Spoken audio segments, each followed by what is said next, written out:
let's discuss the add-ons that can affect a saddle and help or hinder riders, and we often put them on without necessarily thinking about it. Girths, pads, and numnahs.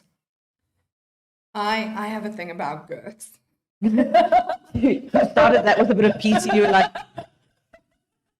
okay. Something I've learned is every saddle fitter has their favorite. Their faves. Elastic versus not elastic. Not even versus... girthing, just in general. Like, I like looking at feet and hips. Someone else might look at just shoulders. Someone else might look at the whole thing. So comes back to tack as well. Some people are very focused on just the saddle, on pads, on irons, girths. I have a thing about girths because if it's too long or too short, I mean, for me, it's kind of common. If it's too short, it's going to hit into the elbow. And then you've got the buckle there. And then you also end up affecting the abdominal muscles.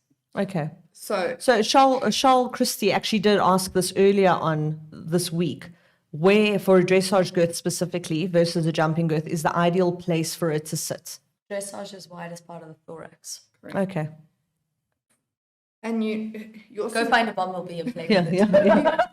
Jumping, because it's under your leg quite a bit, you don't want it also too high to affect rider as well. Yes. Yeah. But you don't get it right under your thigh. Yeah, you also don't want it too low because then you're affecting the calf. Correct. And also you can affect the horse's and also like too low, you're going to hit into the latissimus. Correct. So it's a bit of a tough one. And again, every model of saddle takes a different type of girth.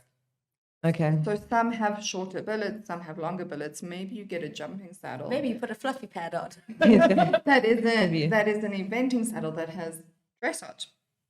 So I was actually just going to ask you about that. I've seen now it's become quite, and it's a very short, very broad girth. Yeah. That they're using.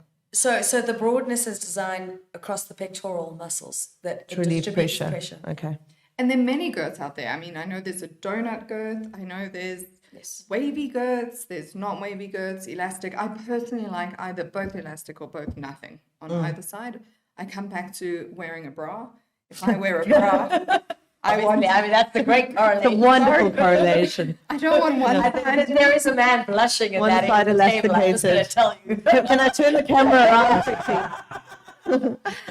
Yeah, I wouldn't want one side to be elasticated and the other side not to. Yeah. You know, how uncomfortable. That's what breastfeeding does to you. Yeah. Yeah. Then there's, I think we had 14 viewers. I think we've got one left. Yeah. Good. Someone actually did leave. Oh, goodbye. 14th viewer.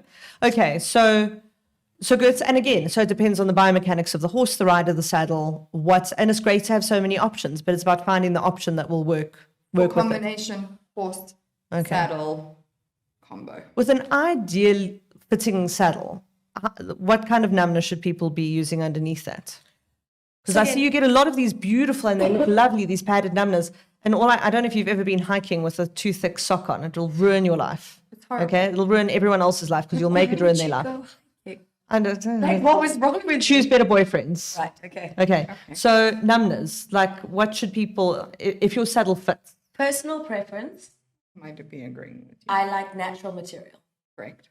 At the end of the day, and like for me, there are numnahs that are made with the sheepskin underneath that mitigate the need for a half pad. Half pads being put on can do some fascinating things, like backwards, forwards, sideways. I had someone where you come out with a riser pad on back to front the one day. Yeah. He was like, this doesn't look right. No. Yeah. No. So I love the plain, simple numnahs with the sheepskin underneath, the sheepskin and natural It sheepskin. wicks sweat away, actually. Okay. And you don't always necessarily have to have the sheepskin, but then have it natural. Cotton. Okay. Cotton. Don't have this silky, shiny. It's very pretty. Okay. Okay. So check what's underneath, what's actually touching your horse.